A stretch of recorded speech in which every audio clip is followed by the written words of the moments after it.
everybody, my name is Kristen and I'm a senior at Penn State and I'm interning with Party Host Helpers. We love to share great holiday recipes, cocktails, and party tips for this holiday season. Today I will be showing you all how to make a caramel apple fondue.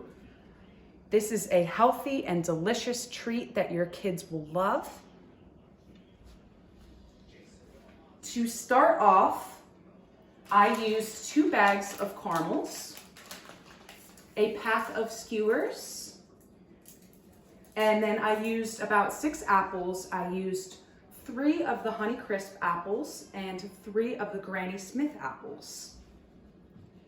And then the fun part is the toppings. The first topping I used was a peanut butter chips, and then I used mini chocolate chips, crushed peanuts, white sprinkles, crushed hazelnuts, and orange sprinkles. To start off, you are going to core your apple, and to make these into bite-sized pieces, after coring it, I cut it in half one time.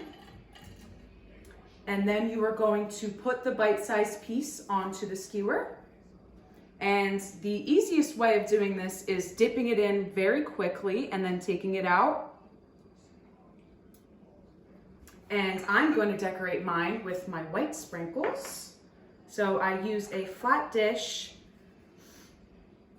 and put the sprinkles all over while the caramel is still hot.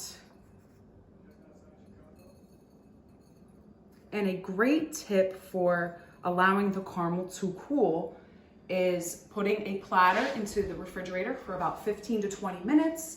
This will ensure that the caramel hardens and that your topping will stay secure on your appetizer.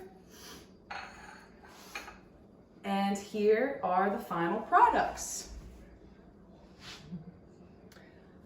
My favorite Party Host Helper tip is to hire a Party Host Helper to enjoy your holiday this season.